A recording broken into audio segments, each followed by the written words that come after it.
La gloria y la honra sea para nuestro Dios, hermanos, creador del cielo y de la tierra. Dios les bendiga.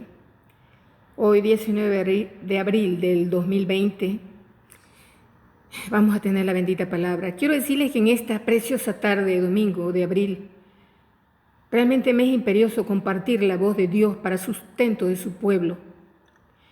Jesús refirió una parábola sobre la necesidad de orar siempre y no desmayar. E hizo un símil entre un juez injusto y nuestro Dios, demostrándonos que si un hombre sin temor de Dios en su corazón pudo hacer justicia a la viuda, cuanto más nuestro Dios, quien manifestará su justicia a sus escogidos, que él claman de noche y de día. Jesús termina esta parábola de Lucas 18 con una gran incógnita. Cuando venga el Hijo del Hombre, ¿hallará fe en la tierra? Antes de analizar situaciones de fe en la Biblia, os ruego que usted mismo, hermano, hermana, se haga un autoanálisis de cómo está su fe en este momento y cómo lo estaba hace 2 meses antes de que se desencadenara este virus, contenido tan solo con el poder de Dios. En base a esto nosotros podemos invertir la premisa negativa derramada mediáticamente en las grandes cadenas informativas y convertirla en una punta de lanza a favor nuestro. Ahora no tenemos buena economía, no tenemos buena salud, estamos separados, aislados, confinados, privados de lo que más nos gustaba, pero a su vez llenos de fe. Y es esto todo lo que necesitamos. Recuerda, hermano, el COVID no es eterno. Tu situación económica mala no es eterna. Mas el cielo y la tierra pasarán, pero la palabra de Dios no pasará. Y si Dios ha dicho que nos sustentará, pues así lo hará. El justo Job dijo en el capítulo 2, ¿recibiremos de Dios el bien y el mal no lo recibiremos? Y si esto lo dijo como proféticamente para sustentar a todos esos que después de él sufrieron aún estando con Dios. En el libro de los Salmos, capítulo 91:3 dice, Él te librará del lazo del cazador, de la peste destructora. Muchos de nosotros estamos tocados con esta epidemia.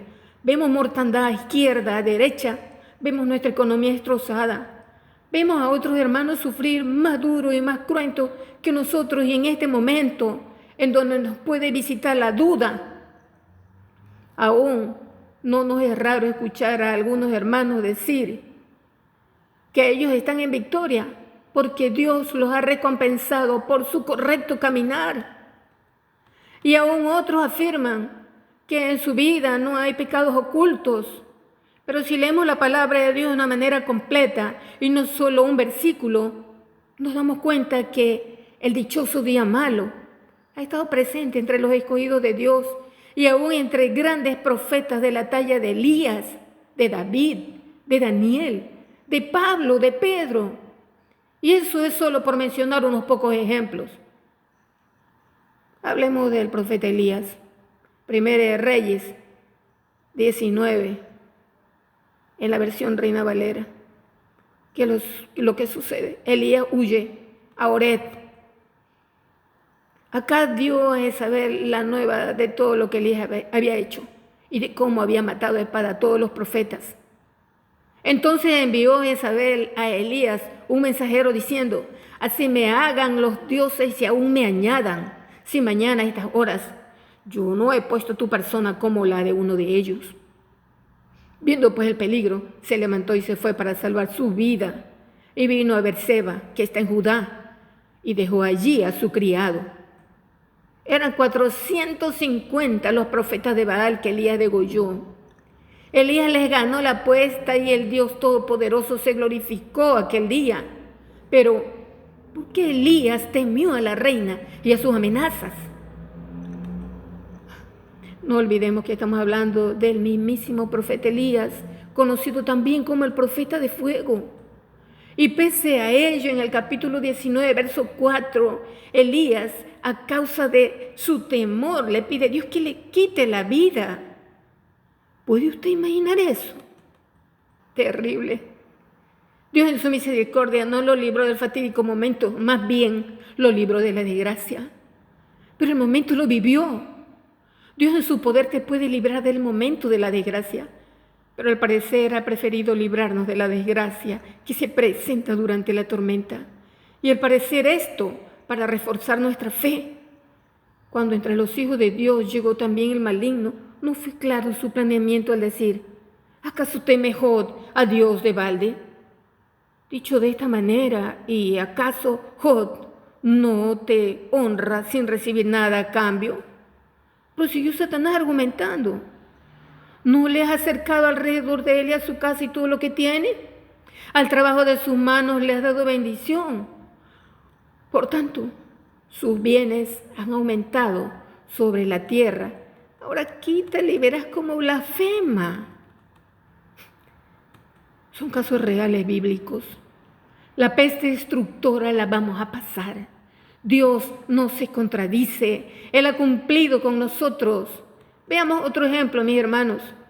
En el libro de los Hechos de los Apóstoles vemos el ejemplo de Pablo, a quien Dios mismo no solo puso un aguijón en la carne y hirió con ceguera, sino que también lo hizo pasar duras pruebas, como es en su tan dichoso viaje a Roma.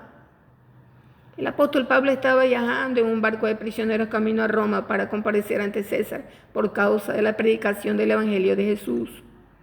Era un barco con 276 personas, entre prisioneros, marineros y soldados. Estos prisioneros iban en prisiones, encerrados, por lo menos con grilletes, como se acostumbraba en esa época. En oscuridad, con frío, viajando a sotavento en medio de una tormenta, con soldados que procuraban matarlo en lugar de soltarlo por sus vidas. Eso no era precisamente un crucero de placer. Había un riesgo latente de morir ahogados en las saladas aguas de ese mar en medio de una cruel agonía. Algo terrible. Pablo tuvo su posible COVID. También sufrió un posible ahogamiento, aunque no viral, pero sí real y aún más tormentoso. El eurociclón que pasó Pablo, todos lo estamos pasando nosotros. Fue su día malo, su día de angustia. Ya luego del naufragio y en aparente calma, ¿qué es lo que le pasó? Una vibra se le prendió de la mano a Pablo. Y cuando no, hermanos, la gente prejuiciosa pensó: este preso debe ser homicida. ¿A quién? Escapando del mar, la justicia no deja vivir. ¿Cuántas veces hemos escuchado a algún hermano juzgar a otro diciendo: por algo ha de ser, haciendo alusión a una supuesta vida de pecado? Pero Pablo ni les tomó en cuenta, y aunque ellos aún esperaron que caiga Pablo preso del veneno de la víbora, dicho veneno nada le ocasionó, y terminaron luego creyendo que estaban frente a una deidad. Para terminar, oh mis hermanos queridos, es terrible todo esto que estamos viviendo y pasando. Es una angustia tremenda. Pero quiero recordarles algo sumamente importante, que la palabra de Dios es real. Es impresionantemente real. Por eso es importante que le preste atención. Para terminar todo esto, mis queridos hermanos, en el libro de Lucas capítulo 22, Jesús le dice a Pedro que el diablo os ha pedido para sacudirlo como a trigo, pero que él, o sea Jesús, iba a estar rogando para que su fe no falte. La Biblia no dice que Jesús le dijo a Pedro: no te preocupes que nada te pasará. Tampoco dice: tranquilo que andas conmigo. Dice claramente que estará rogando por su fe. Y ese es el asunto. Ese es el asunto. ¿Cómo está tu fe en este momento? Supongo que es una fe de mejor calidad que la que tenías hace 2 meses. ¿Te ha dado ahogo por esta epidemia? Pues gloria a Dios. Pues gracias a ese trato personal, Dios, en su misericordia, abate lo tibio de nuestro ser y nos pone calientes y ardientes en fe.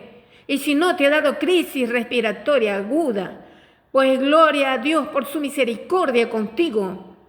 No es que a ti te sobre fe, sino es que aún Dios no ha querido tratar contigo. El día malo es bíblico y ampliamente fundamentado, mis hermanos, pero es la fe en Jesucristo lo único que nos va a proteger durante la crisis. Muchas son las aflicciones del justo. Recuerda eso, mas Dios nos librará de todas. Bendita sea su santa palabra. Amén.